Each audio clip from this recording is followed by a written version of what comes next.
नमस्कार साथियों। मेरठ के इंदिरा नगर के एक छोटे से मकान में एक बड़े से प्लास्टिक ड्रम को पुलिस खोलने की कोशिश कर रही थी, लेकिन इस ड्रम को खोलना इतना आसान नहीं था। इसे ऊपर तक सीमेंट से भर दिया गया था। वहीं आसपास खड़े लोगों की नजर भी इसी ड्रम पर थी। दरअसल इस ड्रम में एक युवक दफन था, जिसकी चर्चा आज पूरे देश में हो रही है। इस ड्रम की कहानी शुरू होती है सौरभ राजपूत से। खबरों की माने तो उत्तर प्रदेश के मेरठ का रहने वाला सौरभ मर्चेंट नेवी में काम करता था। उसकी जिंदगी समंदर के सफर में बीतती थी। लंदन में पोस्टिंग थी।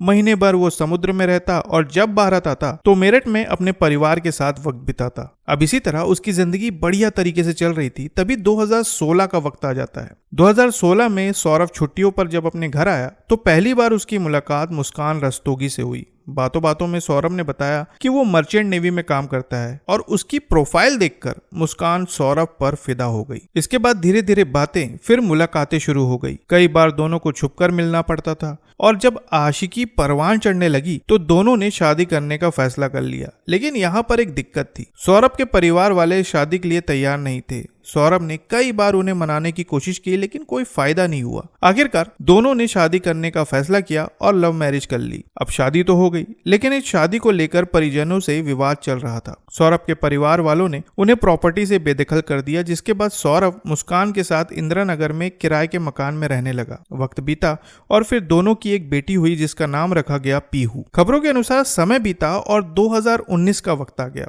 पीहू अब बड़ी हो रही थी और प्ले स्कूल जाने लगी थी, लेकिन मुस्कान की जिंदगी पहले जैसी नहीं रही। उसने सौरभ की चकाचौंध भरी लाइफस्टाइल देखकर शादी तो कर ली थी, लेकिन जल्दी उसे एहसास हुआ कि हकीकत कुछ और ही है। वह अकेलापन महसूस करने लगी थी। हर दिन पीहू को स्कूल छोड़ने जाती और घर लौटकर अकेले रहती, क्योंकि नौकरी की वजह से सौरभ को ज्यादातर समय जहाज पर बिताना पड़ता था। अब इसी तरह से उसकी जिंदगी बीत रही थी। तभी एक दिन जब वो पीहू को स्कूल छोड़ने के लिए गई, तब स्कूल के बाहर उसकी मुलाकात साहिल शुक्ला से हुई। दोनों में अब रोज बातें होने लगी। फिर दोनों मिलने लगे और फिर मुस्कान के इसी अकेलेपन का फायदा साहिल ने उठाया। नजदीकियां बढ़ी और दोनों में संबंध स्थापित हो गए। इस तरह दोनों के बीच संबंध बनते रहे और 2022 का वक्त आ गया। नौकरी की वजह से सौरभ साल भर में 2 से 3 महीने ही मेरठ में रहता था और साल के बाकी वक्त मुस्कान साहिल के साथ गुजारती थी। लेकिन अब इस अवैध संबंध में दोनों को सच्चा प्यार दिखने लगा था। साहिल ने अब मुस्कान पर दबाव बनाना शुरू कर दिया कि अब हम दोनों शादी करेंगे और साथ रहेंगे, तुम सौरभ को तलाक दे दो। लेकिन मुस्कान शायद इस बात पर राजी नहीं थी। इस बात पर साहिल कहता है कि सौरभ को रास्ते से हटाकर हम दोनों साथ रहेंगे। किसी को कुछ पता भी नहीं चलेगा, क्योंकि तुम लोग पहले से ही अलग रहते हो। दुनिया को यही बताना है कि तुम दोनों का तलाक हो चुका है और सौरभ लंदन में रहता है। अब दोनों ने सौरभ को रास्ते से हटाने की योजना बनाई। फिर 25 फरवरी आ गई। 25 फरवरी को मुस्कान का जन्मदिन था और उसके ठीक एक दिन पहले यानी कि 24 फरवरी को सौरभ मुस्कान का जन्मदिन मनाने के लिए मेरठ आ गया। लेकिन सौरभ के आने से साहिल परेशान हो गया। वह मुस्कान से मिल नहीं पा रहा था। बेचैनी बढ़ती जा रही थी। इसके बाद दोनों ने मिलकर तय किया कि 4 मार्च को सौरभ को किसी भी तरीके से रास्ते से हटा देंगे। अब 4 मार्च की रात आ गई। खबरों के मुताबिक मुस्कान ने सौरभ के खाने में कुछ ऐसा मिला दिया जिससे उसे गहरी नींद आ जाए। फिर उसने पीहू को बगल वाले कमरे में सुला दिया। अब जैसे ही सौरभ गहरी नींद में सोया, मुस्कान ने फोन करके साहिल को घर पर बुला लिया। साहिल घर में आया और देखा कि सौरभ गहरी नींद में सो रहा है। उसने तुरंत धारदार चीज से सौरभ पर वार करना शुरू कर दिया। सौरभ तो नहीं रहा, लेकिन दोनों के साथ अब समस्या ये थी कि शव को कहाँ छुपाया जाए। इसके बाद दोनों ने मिलकर सौरभ को घसीटते हुए बाथरूम तक ले गए और वहां उसके टुकड़े कर दिए। फिर बाजार से पानी भरने वाला एक बड़ा सा प्लास्टिक का ड्रम लाए और उसमें उसे रख दिया गया। दोनों को पता था कि समय के साथ बदबू आने लगेगी, इसलिए उन्होंने ड्रम में पानी डाला और फिर सीमेंट से अच्छी तरह से उसे भर दिया। अगली सुबह यानी कि 5 मार्च को मुस्कान ने पीहू को उठाया और उसे अपनी माँ के घर छोड़ दिया। इसके बाद वो वापस घर गई और साहिल के साथ शिमला मनाली घूमने के लिए निकल गई। लेकिन यहाँ पर मुस्कान ने एक चाल चली।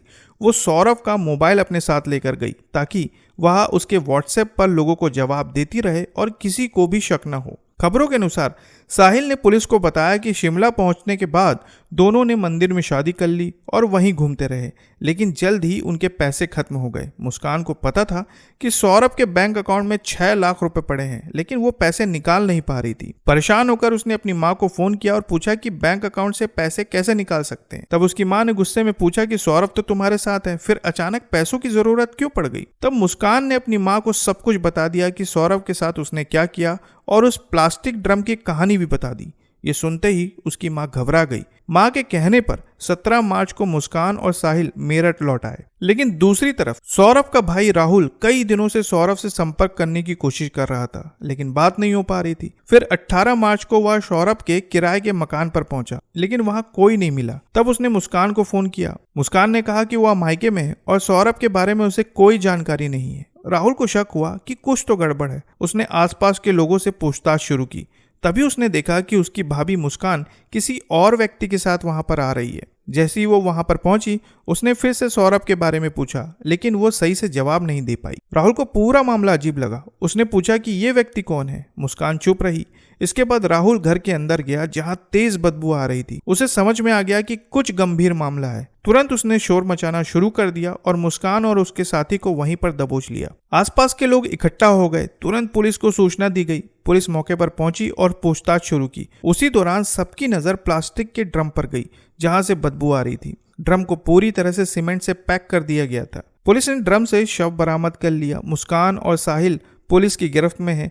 मृतक के परिजन की शिकायत पर आरोपियों के खिलाफ केस दर्ज कर लिया गया है और पुलिस आगे की जांच कर रही है। खबरों से यह भी पता चला है कि इंदिरा नगर के पूर्व पार्षद हरि कृष्णा गुप्ता ने थाने पहुंचकर यह बताया कि इन दोनों ने आज सुबह कुछ मजदूर बुलाए थे। ये चाहते थे कि मजदूरों के हाथ ड्रम को कहीं फिकवा दें, क्योंकि सीमेंट के जमने के बाद ड्रम बहुत भारी हो गया था। लेकिन मजदूरों को थोड़ा शक हुआ तो उन्होंने ड्रम ले जाने से मना कर दिया। दोस्तों, इस घटना से एक बड़ी सीख मिलती है। रिश्ता अगर प्यार और भरोसे से चले तो ही टिकता है, लेकिन जब उसमें धोखा, लालच और गलत इरादे आ जाते हैं तो अंजाम बहुत बुरा होता है। सच्चे रिश्ते किसी स्वाद के मोहताज नहीं होते। अगर किसी को बदलना ही पड़े तो रास्ता अलग कर लो, लेकिन किसी की जिंदगी तबाह मत करो। सच और ईमानदारी ही असली ताकत है और आखिर में जीत भी उसी की होती है। तो दोस्तों, ये थी सौरभ की कहानी। और नई खबरों के लिए कृपया चैनल को सब्सक्राइब करना ना भूलें। फिर मिलते हैं बिल्कुल एक नए वीडियो के साथ। तब तक के लिए आपका बहुत बहुत धन्यवाद। आज देर शाम थाना ब्रह्मपुरी पुलिस को इंदिरा नगर में एक सूचना मिली थी। सूचना के आधार पर पुलिस जब मौके पर पहुंचकर जांच पड़ताल एवं पूछताछ की गई तो पाया गया कि एक सौरभ राजपूत नाम के व्यक्ति हैं जो कि मर्चेंट नेवी में कार्यरत थे। ये 4 तारीख को अपने घर आए थे और तब से ही ये देखे नहीं गए थे। शक के आधार पर इनकी पत्नी मुस्कान और उसके मुस्कान का एक प्रेमी है साहिल, उसे पूछताछ के लिए पुलिस ने बुलाया था। और पूछताछ के दौरान इन्होंने अपना जुर्म को बुलाया। इन्होंने बताया कि 4 तारीख को साहिल ने ये और मुस्कान के साथ मिलकर जो सौरभ हैं उनके को से वार कर दी थी। उसके बाद उन्होंने शव एक ड्रम में डालकर उसे सीमेंट से भर दिया था। पुलिस द्वारा जो शव है उसको रिकवर कर लिया गया है। उस शव को मोर्चरी भिजवाया गया है और इसमें जो दोनों ही ये हैं साहिल और मुस्कान, इन दोनों को हिरासत में ले लिया गया, गिरफ्तार कर लिया गया है। परिजनों की तहरीर के आधार पर सुसंगत धाराओं में मुकदमा पंजीकृत कर लिया गया है। अब इन दोनों को ही माननीय न्यायालय के सामने पेश कर आवश्यक विधिक कार्रवाई की जा रही है।